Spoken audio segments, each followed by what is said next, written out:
Hi, everyone. I hope that you're having a good weekend.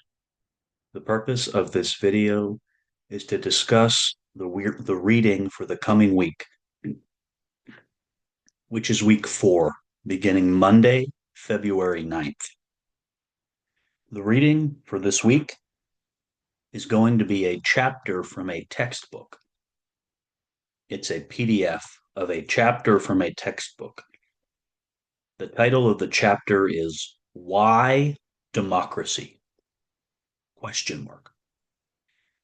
Let me just show you where the reading is for this week. If you scroll down to the week 4 module, the reading is right here.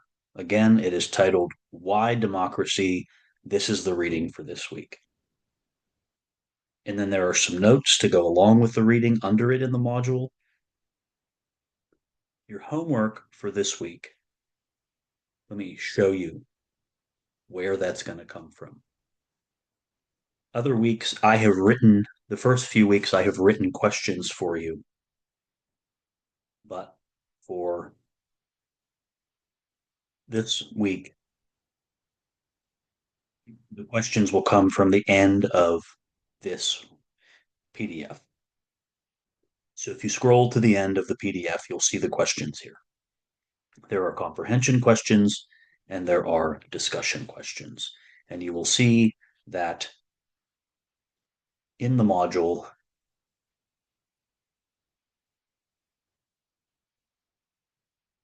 this is the questions I want you to do. So you will see that it tells you to go to the end of the PDF to locate these questions, which are right here, comprehension, discussion, 2 sections of questions, and I have specified which questions I want you to do. 4 from the comprehension and 2 from the discussion. Quote the text once for the comprehension and answer these 2 discussion questions, 100 words per answer. So 6 total questions to answer. That is the assignment for this week in terms of the homework.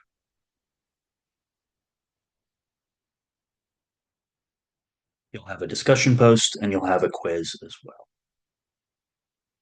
Let me know if you have any questions or concerns about how the class is going so far in terms of the assignments and the timing of assignments, etc. And please feel free always to email me with any questions or concerns you have about the class. So, with that said, what I want to do is just talk through some of the notes that I have for this chapter. Again, those notes are, you can find the notes in the module. What I'm going to do is just talk through some of the notes. The notes are based upon the reading for this week. So I'm going to do that now. And again, with these lectures, they're not meant to be comprehensive or exhaustive of every concept that is mentioned in the reading. So some of it I will cover and some of it I won't, but you may still be asked about some of it on a quiz or in the homework. I don't cover everything in these lectures.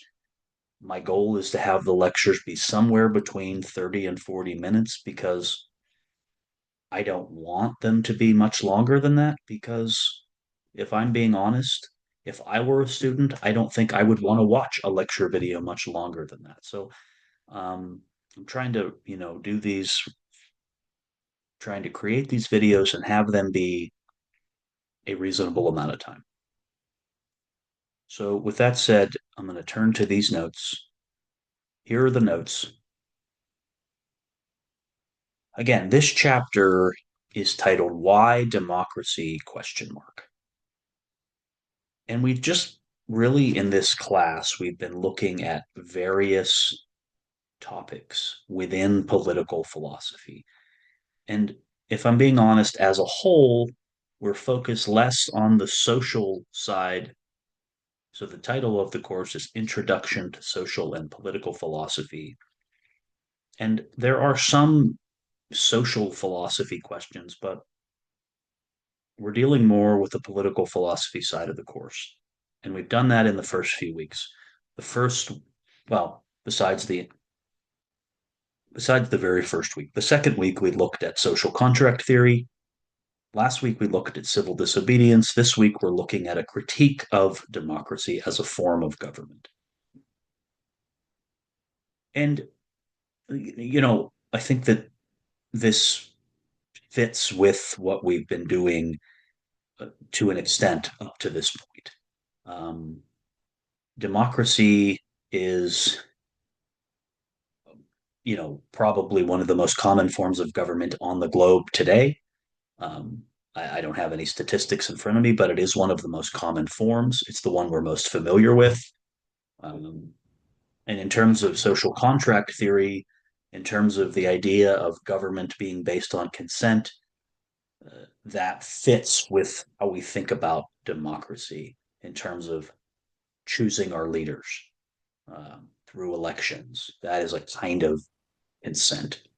Now, of course, we saw that social contract theory doesn't have to lead to democracy.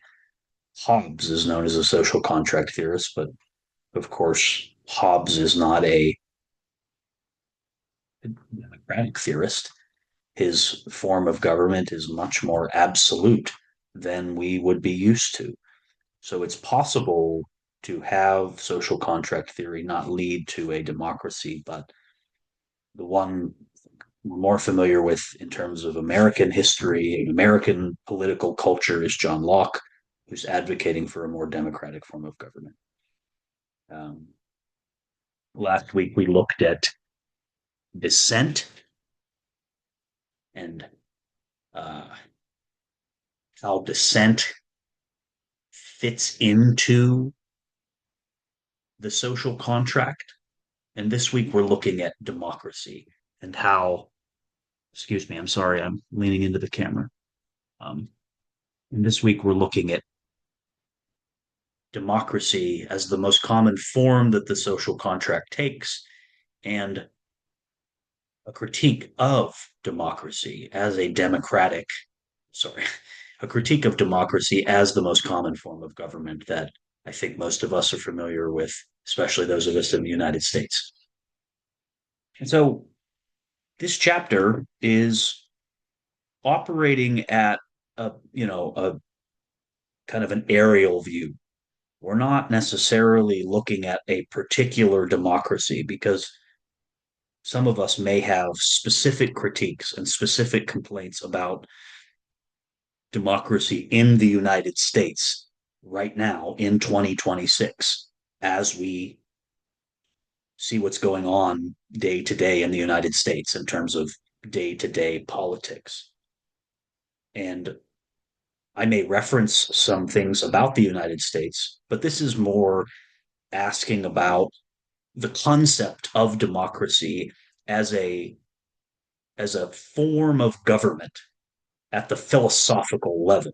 So just keep that in mind. But the chapter starts by reflecting on a I don't have the sorry, I don't have the book in front of me that this chapter is from, but it starts by referencing a steady decline in public attitudes towards democracy. The public, since around they suggest, well, let me just get the book. I'll just get the book.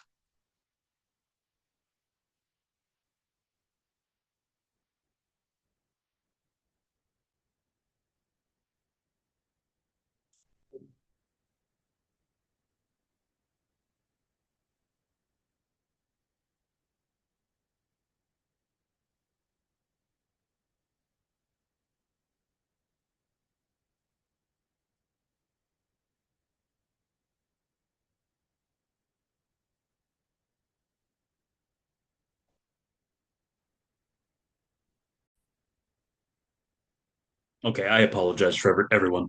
I thought I had paused the recording, and in fact, I didn't. So you just got to see me get the book and eat some broccoli. So, anyways, but the reason I wanted to step away for a second was to get this book because the chapter that I'm having you read is from this book, and it's a book I use for an intro to philosophy class that I teach.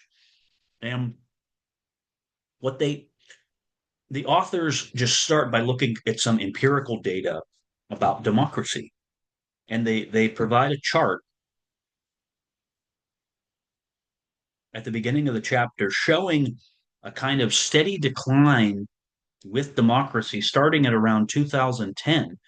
And they're basically reporting as of 2020. Now, that's 6 years ago, but I would venture to say it's probably only gotten worse. And by worse, I mean the number has gotten higher. That they measure dissatisfaction with democracy at around 50%. So, again, how what does this reveal? What does it say? I don't know. The survey is the percent that are dissatisfied with democracy. Now, that can mean a lot. What does it mean to be dissatisfied with democracy? So, do the respondents to the survey know what that means?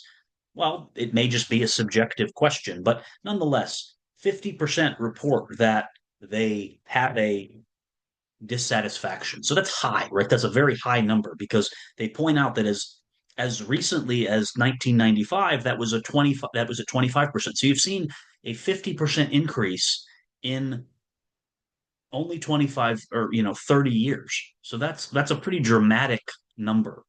And so they point to some possibilities in terms of there was a financial crisis in 2008, usually called the Great Recession in 2008, where the stock market tanked.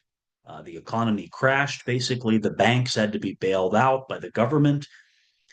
A lot of that had to do with mortgages. And so some of you may know about this.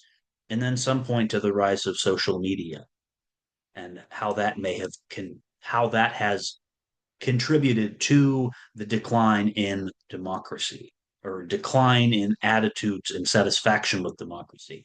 They just point to some of those as possible causes. But again, those are empirical questions. These would be possible empirical reasons why. That's empirical. That is interesting in terms of, I guess, sort of political science, social science, sociology. But philosophically, to even go further than that, it's to say, why should we think that democracy is worth anything at all as a form of government? And this is one of those things where I think we often, oh, I don't want to say we, but I think it's not controversial to say that a lot of people believe that democracy is the best form of government. And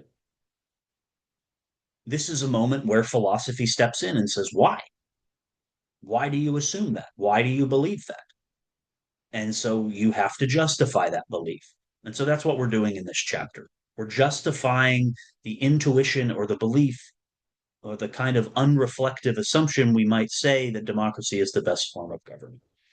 So the chapter presents a thought experiment. I'm actually not going to go through that at the moment, but I'm actually just going to start. Well, no, no. Well, the book presents a thought experiment. I'm not going to go through that thought experiment. You can read through that thought experiment, but I'm going to start by just sort of describing what some fundamental features of democracy are, according to the book, according to the notes. So most of you are probably familiar with this distinction. Usually, this is presented in a lot of textbooks or in a lot of classes. A difference, or in basic civics, the difference between a direct democracy and a representative democracy. Direct democracy is when citizens vote directly on policy, right? When the citizens have a direct say on what the laws are going to be, and that can happen even within a representative democracy. That can happen, but this is the form that we're more familiar with, where we vote for leaders who then go either to Washington, D.C., or in the case of Nevada, they go to Carson City, or they go to the city council, whatever. We vote for people and they go and make decisions on our behalf. Um, But we can have examples, and the book points this out, of direct democracy where we vote on things that are called referendum, or uh, they're called ballot initiatives. And in fact, for those of you that are planning to vote this year or voted in 2024, um, when you go to vote, not only are you voting for a bunch of politicians like judges and city council and you know, assemblymen for the state of Nevada, senators for the state of Nevada, representatives. You also may be voting on ballot initiatives. And in 2024, for example, there was a ballot initiative about regarding abortion law in Nevada. And that was an example of what you might call direct democracy. In other words, where the citizens themselves were voting about what the laws regarding abortion should be in the Nevada state constitution. So there are examples of direct democracy even within representative democracy. So that's a basic distinction that I think a lot of you are probably familiar with. The general idea is that you know, direct democracy is only going to work with a smaller group of people. It's not really going to work with a population. Maybe with a group of people, but when you're talking about populations of countries, of states, of cities, direct democracy quickly becomes impractical. But what are some just basic features of democracy? Well, one of them is the idea that everyone's vote counts equally, right? Um, that's one idea. One person, one vote. Maybe you've heard that before. One person, one vote. Now, the book points out that in the United States, for example, we have the United States Senate where every single state has two senators. And so that seems to um, not exactly be in line with the idea of one person, one vote, because if it if you were basing it on population size, for example, then certain states shouldn't get two senators. For example, Wyoming, who I'm not even sure Wyoming has 1 million people, whereas one city in California has 1 million people, yet they both have two senators each. And of course, the idea there is you balance that out with the United States House of Representatives. And then, of course, for those of you familiar with the way we choose the president in the United States, the Electoral College, which has a lot of problems that people point out, it gives a lot of states power that they shouldn't have.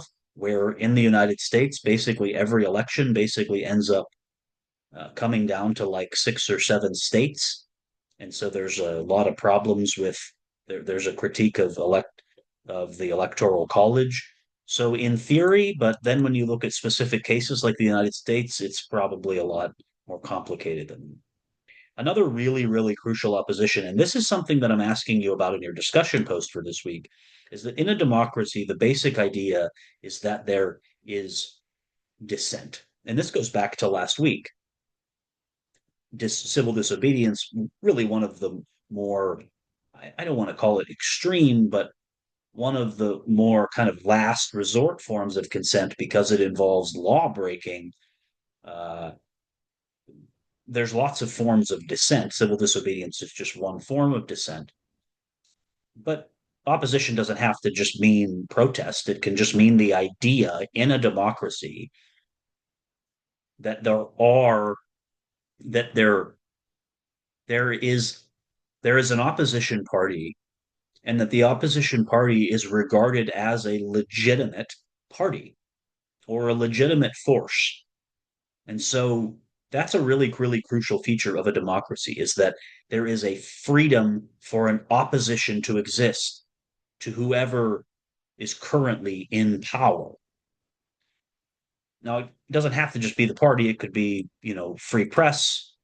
But the idea, we have the First Amendment, freedom of speech in the United States that protects things like the free press and protests. But freedom for opposition is probably one of the most crucial features of democracy. And one of the things I'm asking you about in this week's discussion post is the idea if of whether you agree, because one of the whether you agree with this, because I think sometimes the way that we talk about political opposition, we tend not to just talk about them as opposition. We talk about them as enemies. And I'm not saying you all do that. I'm not even saying I do that. But I think sometimes we tend to think of those who disagree with us politically not as just having an opposing view, but like a view that threatens me in some way. And that's it. That's something to think about. And that's what I'm asking you about in this week's discussion post. So, and then a crucial feature, another really crucial feature. And again, you could spend entire lectures just on one of these, but equal votes, freedom for opposition, the idea that our vote is secret, and then the idea of protection of rights, right?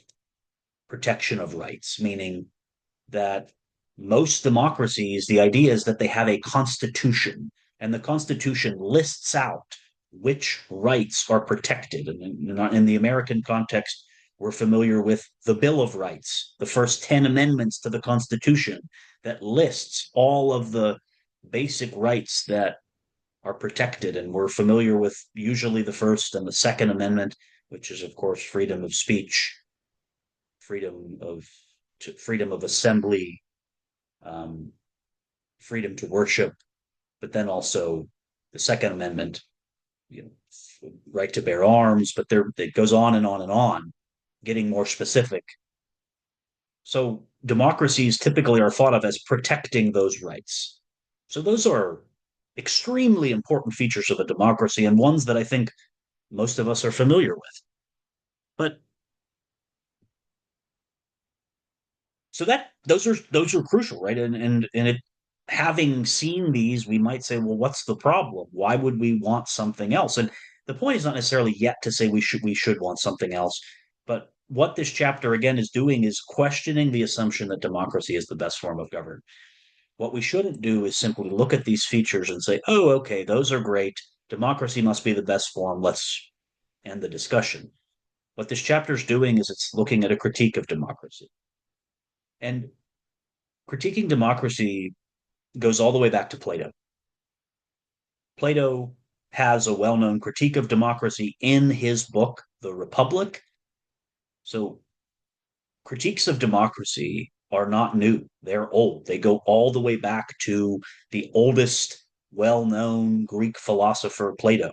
And, well, for those, one of the reasons, Plato had good reasons to dislike democracy, not only as a kind of philosophical argument, but if you did last week's reading about the Crito, where Socrates is having a conversation with his friend Crito about escaping from prison, of course, Socrates is in prison and he was sentenced to death by the Athenians, by Athens, which was the world's first democracy. So Plato, Socrates was supposedly Plato's teacher, as the story goes. And so for Plato, the argument against democracy was not only philosophical, it was personal because the so-called Athenian democracy sentenced his friend Socrates to death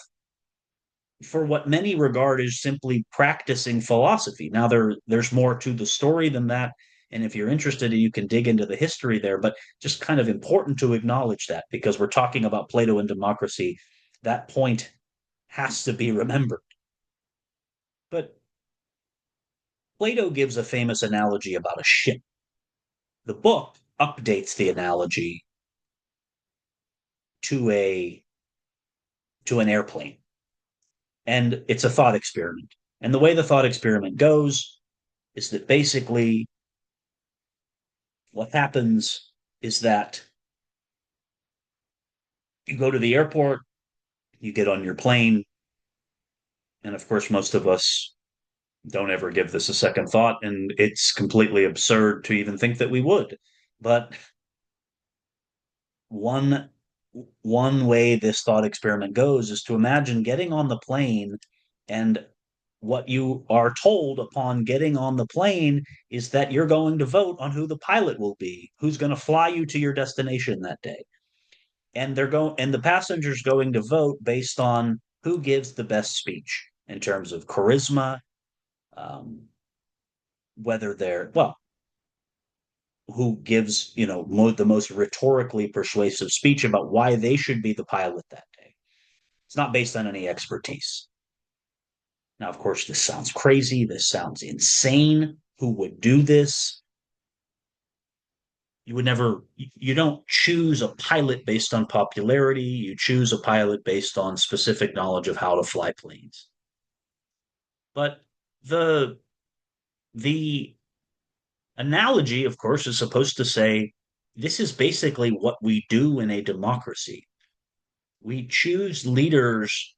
Uh, it's essentially a popularity contest. Now, not all cases, but I'm sure it's not hard to imagine thinking of politicians we believe are unqualified to be leaders, and people voted for them for potentially all of the wrong reasons. So the analogy is supposed to say that running a country is like flying a plane, and it requires some level of expert knowledge to run a country.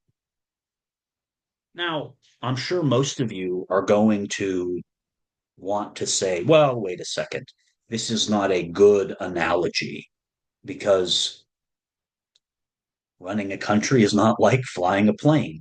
There is a clear, established body of knowledge for flying a plane. It's called, you, you study aviation, you study how planes fly, what the controls do, how the plane works. You go through hours and hours and hours and hours of training, and then you get your pilot's license and you become a pilot. It's not obvious what the analogy would be in a country. And I often ask students when I teach this whether they think it's automatically a bad analogy. But I think, if we shouldn't just jump to the conclusion that it's a bad analogy, because think about what it means to run it now. I think, we're kind of talking when we say run a country, we clearly seem to be saying that we're talking about a president. Um, and of course, not all politicians are going to be presidents, but think of any politician in some way, a politician, maybe they're not running a country, but they are, representing a state, a county, a district. So even if we're not talking about the highest level, a president, all politicians to some extent are running something on behalf of somebody else. And we might think that it's important that they have some basic knowledge. Maybe we'd say they should have some knowledge in law, in uh, warfare, economics. What we the list could go on. Maybe the environment. Maybe they're going, but we might think that you're going to be making decisions about these areas of human life. Shouldn't you know something about them? And so it's not crazy to think that. So basically, what we're doing, so on the one hand, we're saying in a democracy, we seem to be saying the leaders don't necessarily need to be experts in these things, but we're then saying the voters certainly don't need to be experts. And maybe you agree. Maybe saying that the voters need to be experts is a high bar. Um, but is it crazy to say that the voters should also know something about these things? Should the voters know something about the law? Should the voters know something about warfare? Should the voters know something about economics? For example, should the voters know how the economy works at a basic level and just in terms of the law of supply and demand and free markets and things like that? Should they know something about that? should voters need to know something about that to vote? Um, so, maybe you think so, maybe you don't. I don't know, but it's not absurd to think that. It's a huge responsibility to be voting and choosing leaders. And so maybe people say you should take that seriously and be informed when you vote. So maybe it's not expert knowledge, but maybe some level of knowledge. And so at the end of the day, the basic critique here is saying that basically what we do in a democracy is we turn the keys over to the passengers to choose the pilot. In the same way, we're doing the same thing in a democracy. We're telling all these uninformed people who know nothing about law, warfare, economics, and again, these are just my examples. There may be other examples. We're saying go ahead and choose the people that are going to be making decisions about this. You don't know anything about it. Go ahead. Just make those decisions. I don't care. Just go ahead. Right. And so the critique is basically saying that maybe political decisions should be left to the experts and not to the masses. And there's plenty of and so this isn't like hypothetical, of course. And I don't think many of you are going to be surprised. You could look up, just Google level of US voters, knowledge about basic issues. You could Google that. In fact, let's Google it. Let's just Google it. Why not? Let's just see what we find. Level of average US voters' knowledge of basic, you know, facts.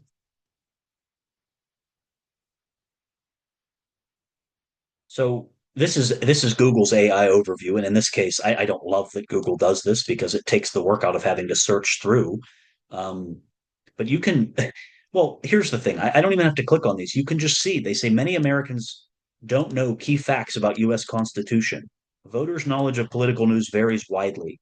New study finds alarming lack of civic literacy among Americans. So the thing is, it doesn't take long with a basic Google search to find out that Americans aren't very informed about basic facts. And when I say basic facts, I mean things like basic civics, like how many US senators does each state have? How long is the term of a US senator? What are the three branches of the US government? What does each branch do? Things like that. There's a lot of voters in America that don't even know those things. So, again, a moment ago, I was just talking about more complicated stuff. That's basic civics that you're supposed to learn in grade school. And many of them don't know those things. And yet we're basically saying, go choose our leaders. So this is not hypothetical. In a democracy, you might say it's not unique to the United States. You might say that just based upon the notion that you are allowing masses of people to vote, they are going to be uninformed based on the sheer volume of people that you're allowing to vote. So again, this is just it's not a bug, it's a feature of democracy that they are uninformed and they will be uninformed. Now, an interesting thing that the book points out, and this is maybe true, some people, this is not to say that voters are stupid. Some people choose to be uninformed because they feel as though their voting is not really going to make a difference. So they choose to be uninformed. And that is what the book refers to as being rationally uninformed because one vote barely affects the outcome. So it's rational not to spend hours getting informed. And so that may be true of a lot of people. They doesn't mean they're stupid. It just means they choose not to be informed. Now, again, I think at the level of civics, that is a little more concerning. But if you're talking about how the economy works, yeah, maybe that's different. I think that is a difference. But so the notion of being rationally uninformed is maybe not something you've thought about before. But when we call voters stupid, we have to be careful and say maybe they're choosing to not be informed, which is different than being stupid. They're just saying, I could be informed. I don't think it's worth my time. So That's the critique of democracy. And the form of government, and this was mentioned at the beginning of the chapter, there's a form of government known as epistocracy, where only knowledgeable people vote, where only knowledgeable people vote. Those who pass an exam, for example.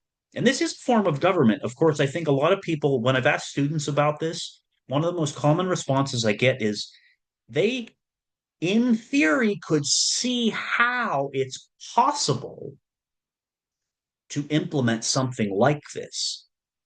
But they say only if everyone has access to the right information. And it's I think it's that access point.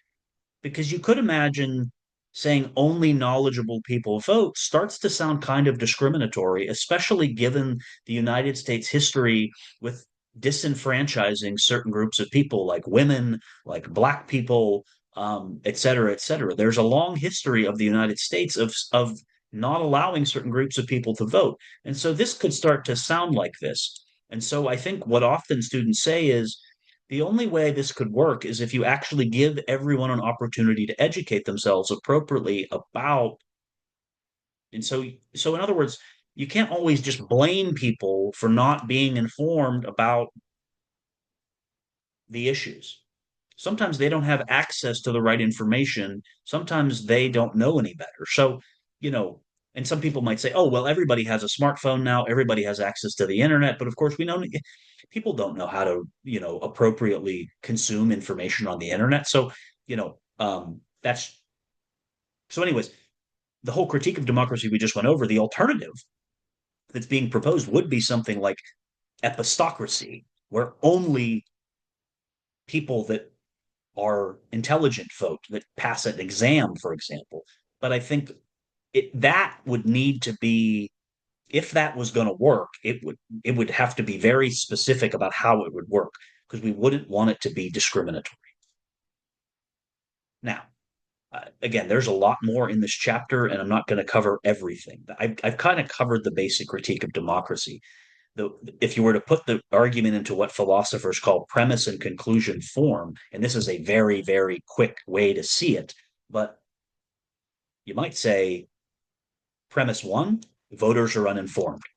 That's true. Premise two, important decisions should be made by informed people. Do you agree with that? Maybe, maybe not. Therefore, democracy is a bad system. Now, again, that's a very, very quick argument, and obviously there would need to be more filled in there, but that's the basic argument against democracy. Now, the chapter goes on to basically present two different defenses of democracy. One they call a modest defense, and the other one they call a stronger defense, which is not an instrumental defense. I'm not going to go through all of these details because there's a lot here, but one um, one defense of democracy, one example, is that democracies provide accountability. And so that even if we choose bad leaders, let's say that, and we are all familiar, regardless of our party, that there's been some politician that we didn't like, that's been the president or been the senator or been whatever, and we have not been happy. Our candidate lost. The idea with democracy is that in a democracy, that politician has to remain accountable to those who chose him. And so there is inherently an incentive in democratic countries for politicians and people in power to remain accountable to the voters, because we have mechanisms called elections where they will have to decide whether the voters will tell them whether they should keep their job, basically. And so leaders want to stay in power. Their incentive. So democratic accountability, which is a term you may hear a lot, is probably one of the single most structural important features of a democracy. So even if voters are uninformed, there's still accountability because the leaders will, in theory, they should remain responsive to the voters' needs. That's a big one, right? Democratic accountability. Now, there's some more stuff here. I'm going to talk about this other guy that the reading mentions. The reading mentions a guy by the name of Karl Popper. Karl Popper was a philosopher in the 20th century. He was a philosopher of science, but he also wrote a book at the time called The Open Society and Its Enemies. Popper was writing around the time of World War II.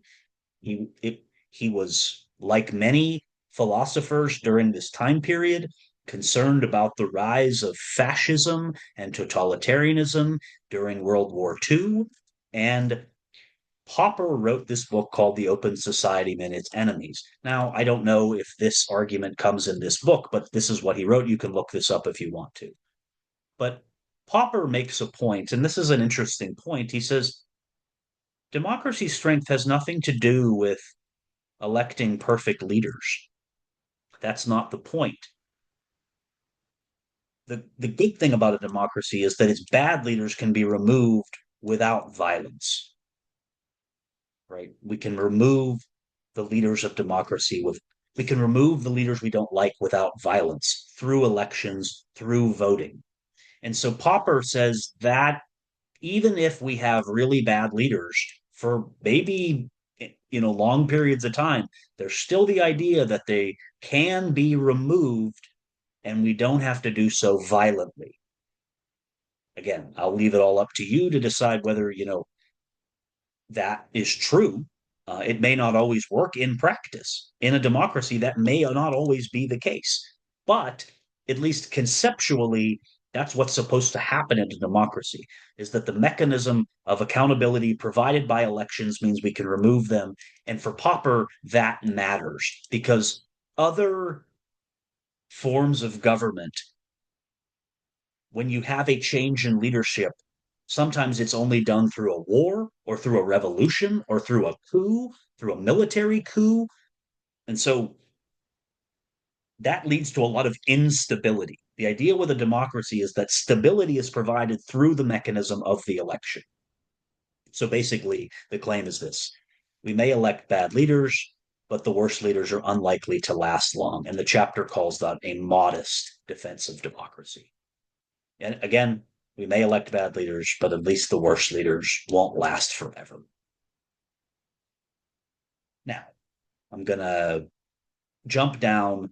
That's kind of a pretty, what the book calls a modest defense of democracy, but a more sort of robust defense of democracy is that democracy itself has intrinsic value. It's not simply that we can remove bad leaders.